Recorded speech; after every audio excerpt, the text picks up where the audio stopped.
Everyone, जय महाकाल जय महाकाली। श्रावण मास महात्म्य 11वां अध्याय।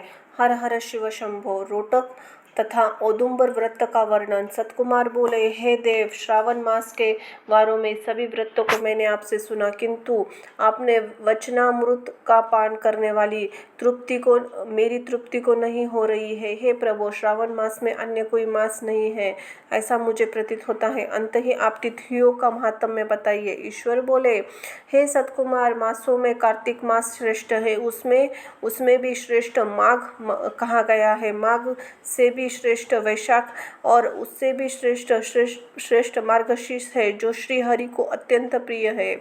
विश्वरूप भगवान से उत्पन्न हुए ये चारों मास मुझे प्रिय है, किंतु 12 मासों का श्रवण साक्षात शिव का रूप है। हे सतकुमार, श्रावण मास में सभी तिथियां का व्रत युक्त है, फिर भी मैं उन्हें उनमें से प्रधान रूप से कुछ उत्तम तिथियों को आपको बता रहा हूँ। सर्वप्रथम तिथि का वार विस्तृत व्रत आपको बता रहा हूँ।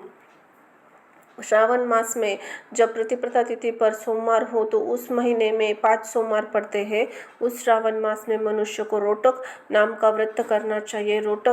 यह रोटक नामक व्रत 3.5 महीनों का भी होता है। यह लक्ष्मी की वृद्धि वाला तथा सभी मनोरथियों को सिद्धि वाला है। हे मुने, उस व्रत का विधान बताऊंगा, आप सावधान होकर सुनिए। श्रावण मास के शुक्ल पक्ष में प्रतिपदा तिथि को सब सोमवार होकर विद्वान प्रातः काल में संकल्प करे, मैं आज से आरंभ करके रोटक का व्रत करूंगा। हे सूर्य श्रेष्ठ, हे जगत गुरु, मुझ पर कृपा कीजिए। उसके बाद अखंडित बेलपत्र, तुलसी दलों, नीलोपतल और कमल पुष्प, कलहार पुष्प, चंपा तथा मालती पुष्प, गोविंद पुष्प, आग के पुष्प उन ऋतु में तथा काल होते हैं। मैंने होने वाले नाना विविध अन्य सुंदर पुष्प, धूप, दीप, नैवेद्य तथा नाना प्रकार के फूलों शूलधारी महादेव जी की प्रतिदिन पूजा करनी चाहिए। विशेष रूप से रोटक का प्रधान नैवेद्य अर्पित करना चाहिए। पुरुष के आहार प्रमाण के समान 5 रोटक बनाने चाहिए। बुद्धिमान को चाहिए कि उसमें से 2 रोटक ब्राह्मणों को दे दे, 2 रोटक का स्वयं भोजन करे, 1 रोटक देवता के नैवेद्य रूप में अर्पित करे। बुद्धिमान को चाहिए कि शेष पूजा करने के अनंतर अर्घ्य प्रदान करे। केला, नारियल, जांबुरी, नींबू, बीज पूरक, खजूर, काकड़ी, दाग, नारंगी, बिजोरा, लींबू, अरखट, नानार तथा अन्य जो भी इस ऋतु में होने वाले फल हो, वे सब अर्घ्य दान में प्रशस्त है। उस अर्घ्य दान का फल सुनिए। 7 समुद्र सहित पृथ्वी का दान करने पर मनुष्य 7 समुद्र सहित पृथ्वी का दान करने से मनुष्य को जो फल प्राप्त करता है, वही फल विधान पूर्वक इस व्रत को करके प्राप्त हो जाता है। विपुल धन की इच्छा रखने वाले को यह व्रत 5 वर्ष तक रखना चाहिए। इसके बाद रोटक नामक का व्रत का उद्यापन कर देना चाहिए। उद्यापन कृत्य के समय सोने तथा चांदी के 2 रोटक बनाइए। प्रतिदिन अधिवासन करके प्राप्त काल शिव मंत्र के द्वारा घृत तथा उत्तम बेलपत्रों से हवन करे। हे तात, इस विधि से व्रत का संपन्न किए जाने पर मनुष्य सभी वांछित फलों को प्राप्त करता है। हे सतकुमार, अब मैं द्वितीय शुभ व्रत का वर्णन करूंगा। श्राद्ध पूर्वक करके मनुष्य लक्ष्मीवान तथा पुत्रवान होता है। औदुंबर नामक का यह व्रत पाप नाश करने वाला होता है। शुभ सावन के महीने आने पर द्वितीय तिथि को प्राप्त काल संकल्प करके बुद्धिमान को विधि पूर्वक व्रत करना चाहिए। इस व्रत को करने वाला स्त्री या पुरुष वह सभी संपदाओं को प्राप्त हो जाता है। इस व्रत में प्रत्यक्ष गुलूर वृक्ष की पूजा करनी चाहिए, किंतु गुलूर वृक्ष न मिलने पर दीवार पर ही वृक्ष आकार बनाकर इसमें 4 मंत्रों से उनकी पूजा करनी चाहिए। हे औदुंबर, मैं आपको नमस्कार करता हूँ। हेम पुष्पक, मैं आपको नमस्कार करता हूँ।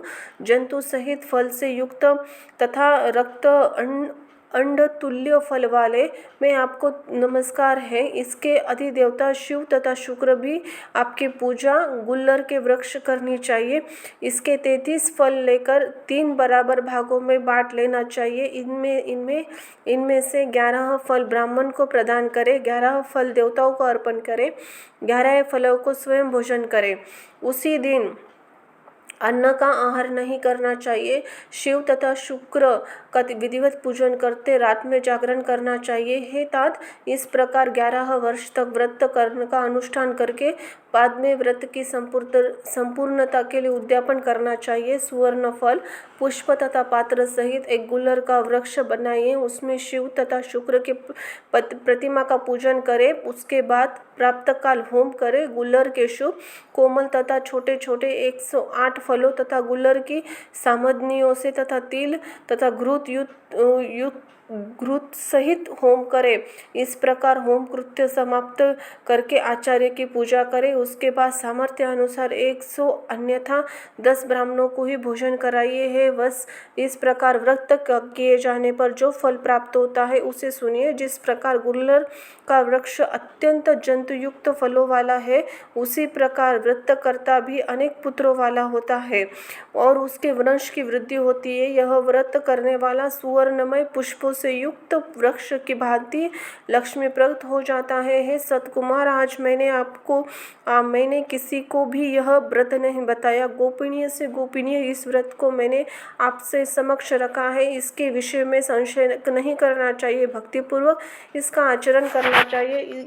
इस प्रकार श्री स्कंद पुराण अंतर्गत ईश्वर संवाद श्रावण मास महात्म्य प्रतिरोटक व्रत द्वितीय योदुम्बर व्रत कथा 11वां अध्याय पूर्ण हुआ। जय जय शिव शंभो, जय महाकाल, जय महाकाल। धन्यवाद।